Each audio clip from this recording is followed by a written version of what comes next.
Good morning everyone and welcome back to my channel English Literature. Now we have finished Act 1.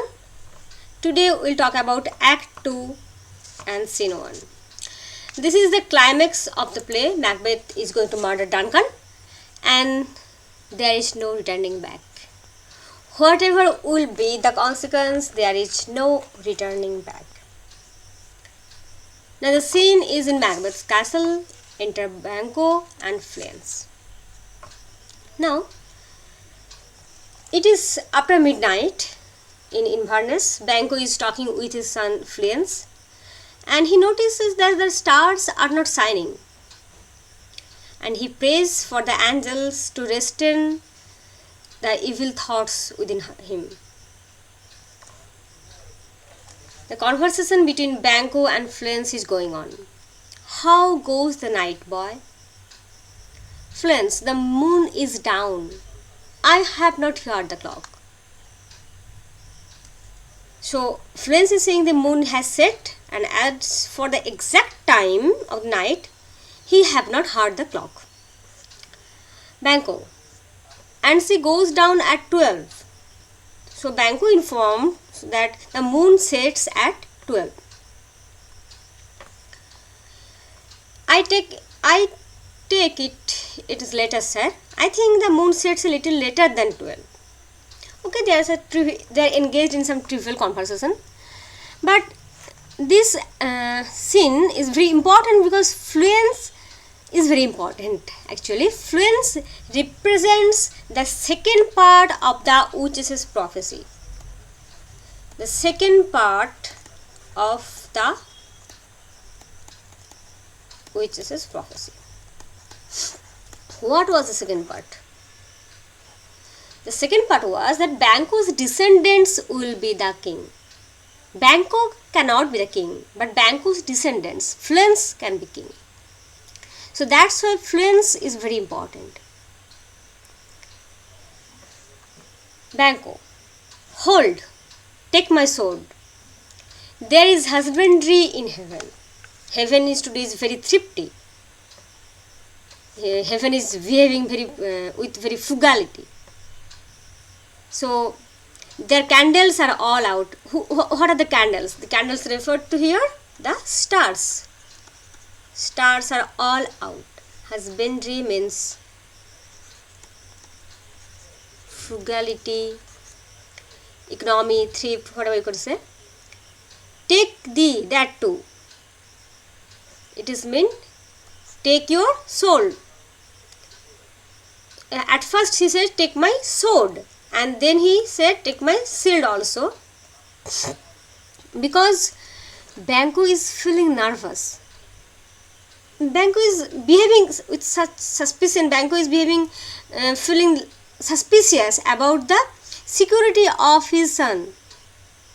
So he is giving him his sword, his shield, his dagger, everything, whatever he has with him, he is offering to his son. Because Banquo is afraid of the security of his son. Okay, but why? Banquo is in Inverness, in the castle of Macbeth. He is with his friend. Castle. So why he is so afraid? So that is the reason. The atmosphere is already full of betrayal, full of suspicion, full of insecurity. A heavy summons lies like lead upon me. So now already Banquo refers to the stars as candles and he knows that all are out. There is darkness. And what is the reason of this darkness? This darkness actually is the reason of the invocation. Already Macbeth and Lady Macbeth invokes the darkness. They invoke the darkness in the previous scenes. One time Macbeth invokes darkness, then Lady Macbeth invokes darkness to hide their evil acts.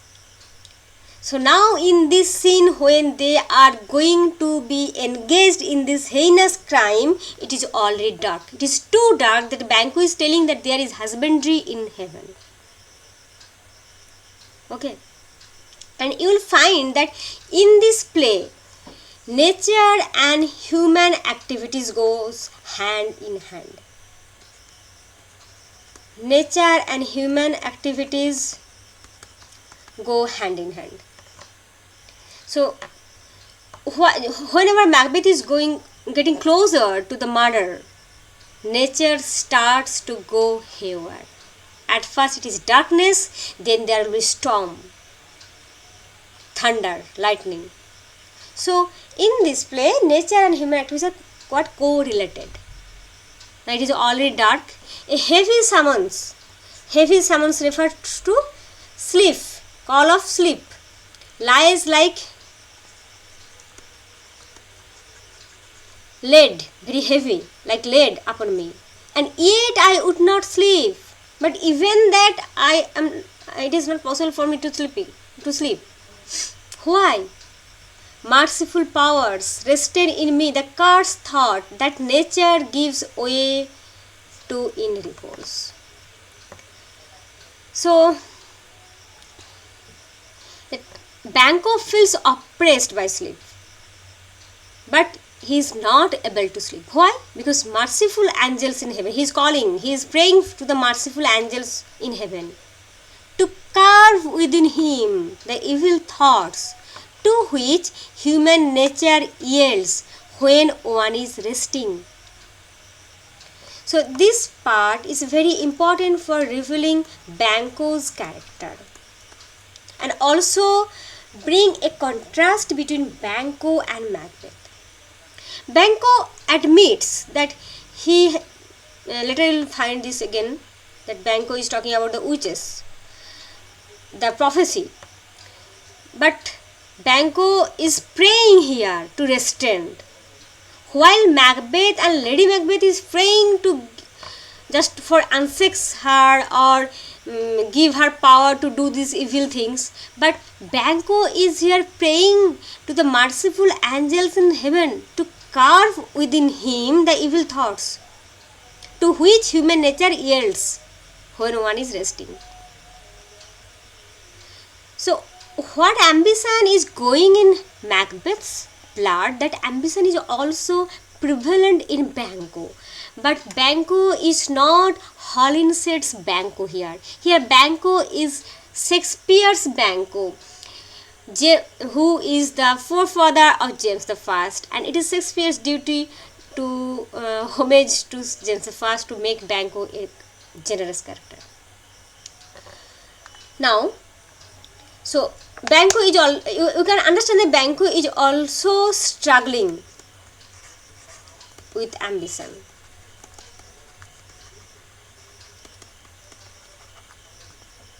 Okay.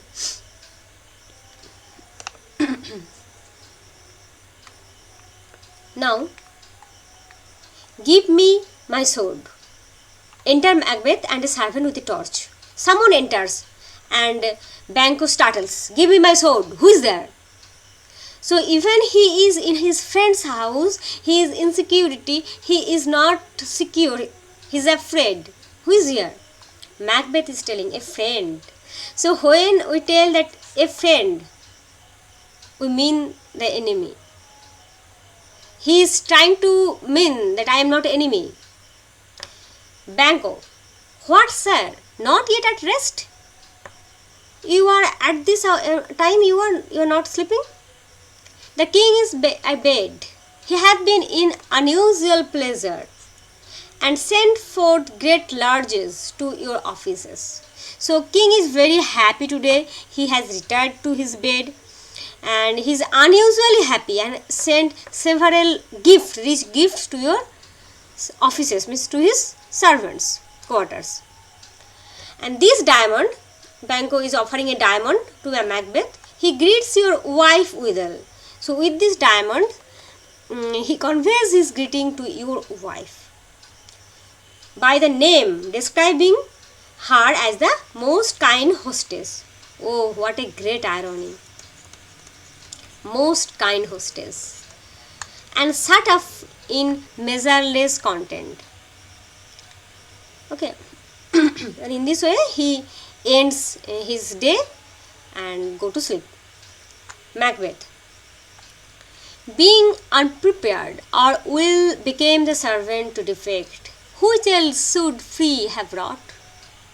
So Macbeth is just an epitome of politeness. Macbeth is saying that we are unprepared, not prepared fully, because Duncan arrives so suddenly. So our desire to show hospitality is not complete. What we wish we cannot do that. It is is saying humbly. Anyway, Banquo, all is well. I dreamed last night of the three weird sisters, the witches, three witches. To you, they have showed some truth. So Banquo starts believing the witches from the time Macbeth is given the position of Thane of Cawdor. From that moment, Banquo can feel that okay, there is truth. So whatever the witches are prophesying is proving truth for Macbeth. So why not for me? So Banquo has also hope. Banquo here admits that he has been dreaming about the witches' prophecy, but he maintains his resolve to passively wait for the time to come, not like Macbeth. Macbeth is just with a spark of vaulting ambition is going to overlive the time. But Banquo waits passively because Banquo thinks if the witch's prophecy will be true, then it will be true. I don't have to be engaged in any heinous act to prove them true. Okay, sorry. Now Macbeth. I think not of them. Oh, total lie. What a liar. I think not of them. So Macbeth is lying. He does not want Banquo to know his intention, what he is going to do now. But immediately he is saying, yet when we can entreat an hour to serve, we would spend it in some words upon that business, if you would grant the time. So I think not of them, he said, but instantly he thinks that Banquo may be himself.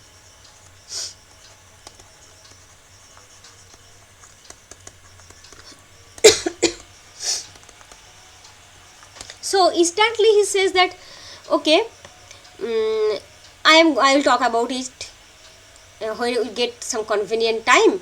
Then we can spend in some talking about this subject, about the prophecies of the witches, provided you are agreed, provided you agree to spare time with this purpose.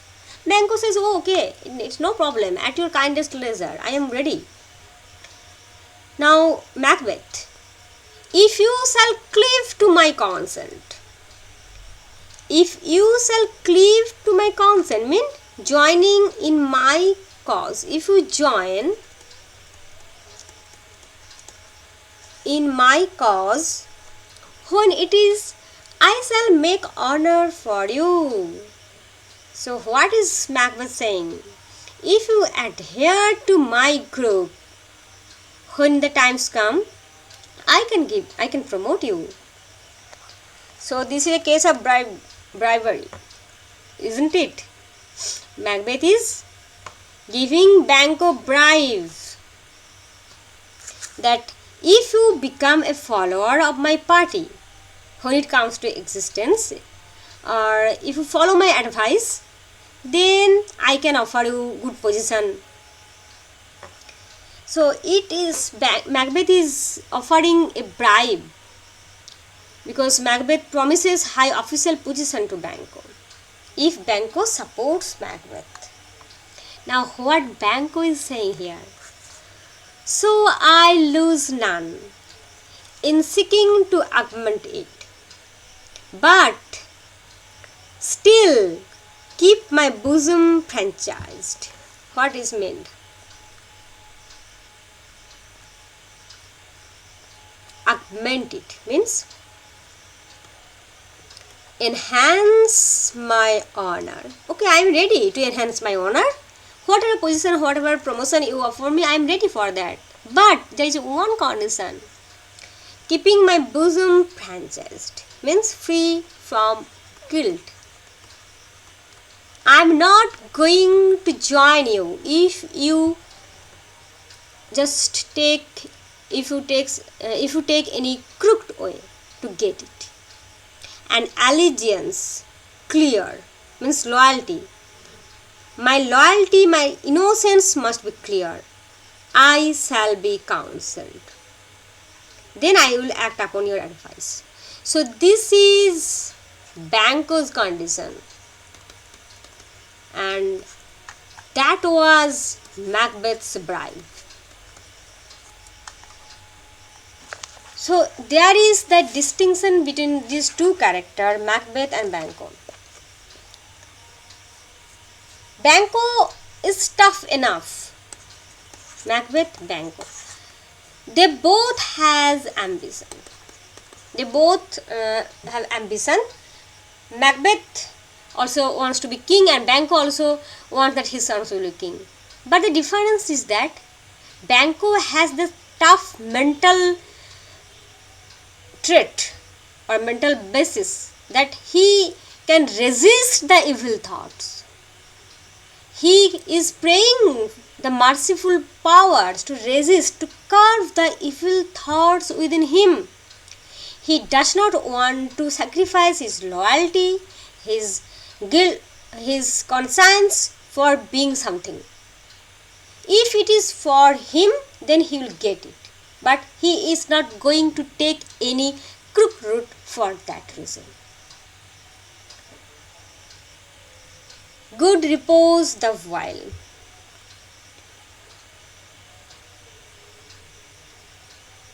Okay, thank you, sir. Thanks, sir. The like to you. Excellent, Banquo and friends. Now Macbeth. Go beat thy mistress. Macbeth is talking to the servant. When my drink is ready, she strike upon the bell, get thee to bed. So Macbeth is saying that to the servant that go to thy mistress and tell her to make my drink ready. And then she must strike the bell and you go to bed. Actually, this is the signal.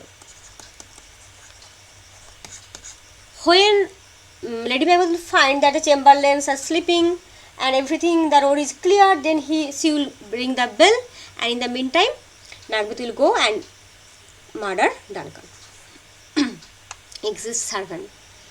And now it is the dagger scene, the most important dagger scene.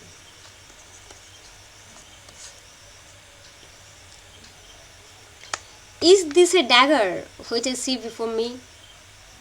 The handle towards my hand. Come, let me clutch thee. I have thee not, and yet I see thee still. Art thou not fatal vision, sensible to feeling as to sight? Or art thou but a dagger of the mind, a false creation?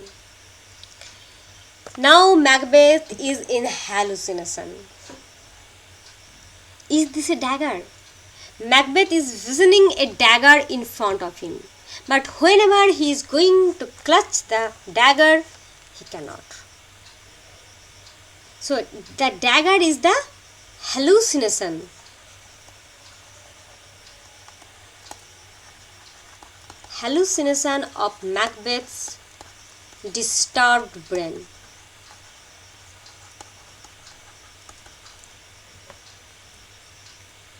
Okay, there is no actual dagger before Macbeth. He only sees a dagger in his imagination and thinks it to be real. So that's why he fails to clutch it, and he feels a dagger of the mind, a false creation, proceeding from the heat of pressed brain, disturbed brain. I see thee yet, is firm as palpable, means solid, concrete, as this which now I draw. So he just take out his own dagger. Macbeth draws his own actual dagger in order to compare it with the one which he used in the vision. So when he drag out his own dagger and compare, It is solid, but why I cannot hold that one? Thou marshallest me the way I was going. In which way? He is going after the signal. He is going Duncan's way. He is waiting for the signal, but he is going towards Duncan's room. And such an instrument I was to use. Mine eyes are made the fools of the other senses. So, either my eyes are deceived, mine eyes are made the fools of the other senses, or else out all the rest. What does it mean? That either eyes are deceived and other senses are right, or the other senses are wrong and my eyes are right. Okay, so this is the conflict. He is confused whether his eyes are deceived or other senses are deceived. I see thee still, and on thy blade and dudgeon gouts of blood, which was not so before. There is no such thing. It is the bloody business which informs thou to mine eyes, thus to mine eyes. Now, over the half world, nature seems dead. Half world. Okay. It means hemisphere. If we divide the world, oh my god, this is not like world. Anyway, this is one hemisphere, this other hemisphere. So, now over the one half world, nature seems dead, and wicked dreams abuse the curtain sleep. Witchcraft celebrates. So, Macbeth is what Macbeth is saying. Now that over our hemisphere, everything is now sleeping. The hemisphere Macbeth is living now. That is means the northern hemisphere. It is the northern hemisphere. Now there is night. Everyone is sleeping in their bed curtains, and witches are busy performing their mysterious rituals in honor of pale Hecate. Hecate is pale because he is from underground. Pale Hecate. Hecate, who is Hecate? Goddesses of the witches. Pale Hecate's offering. The boss of the witches. And withered murder. Here murder is personified. Withered murder.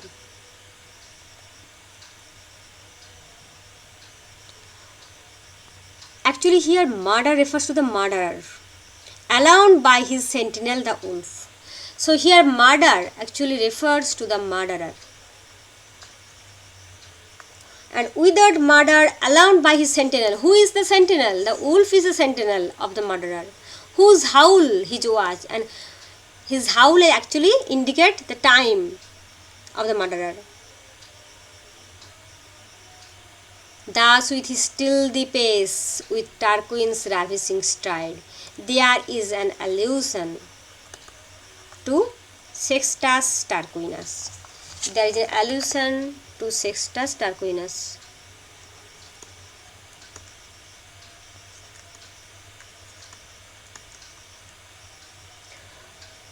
Tarquinius, or it is also his Tarquin. Sextus Tarquinius. N-I-U-S. Can we read? Okay.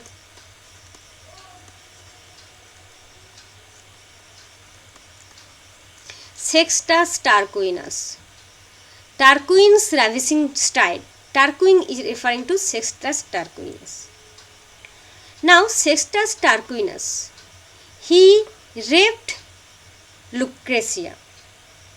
So, in Roman legend, Lucretia or Lucrece was the wife of a Roman prince. and she was raped by Sextus Tarquinius, son of King Tarquinius Superbus. And when Tarquinius was going to Lucretia's room, he was walking in a stealthy step, tiptoeing. So here Tarquinius's tiptoeing or stealthy steps is compared with the or linked with the murderer. Tarquinius walked towards the bed of Lucretia in order to rape her. And in the same way, murderer walked towards the victim silently and noiselessly, ravishing stride, long and noiseless steps, moves like a ghost. Thou sure firm set earth, hear not my steps. Macbeth appeals to the earth not to hear his footsteps, which way they walk, for fear thy very stones spread of my whereabouts. That every stone will speak, every stone will speak and betray his ambition.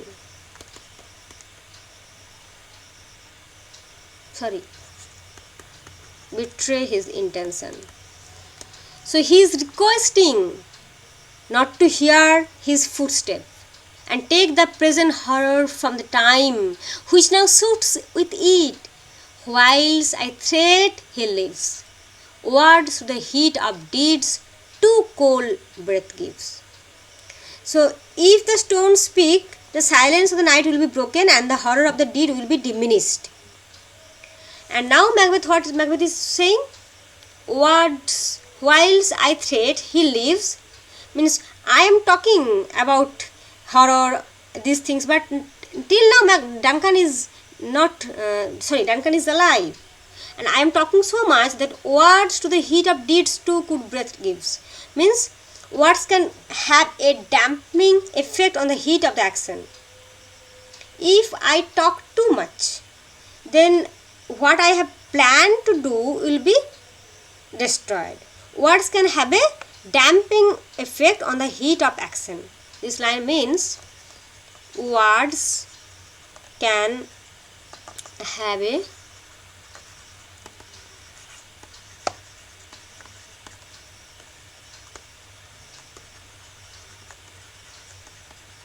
so no more talking.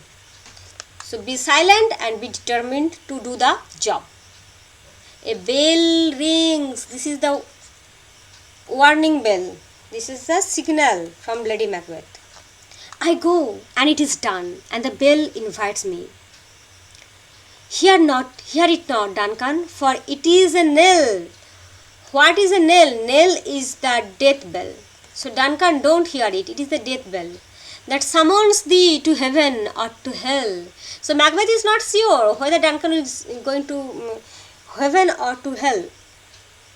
Whatever it is, Macbeth is going to kill Duncan. So you find that in this play, most of the violence happened off stage, not in stage. So with this, our climax scene just end. Duncan is going to be murdered, and in the next scene we'll find the consequence of that deed. Okay, thank you.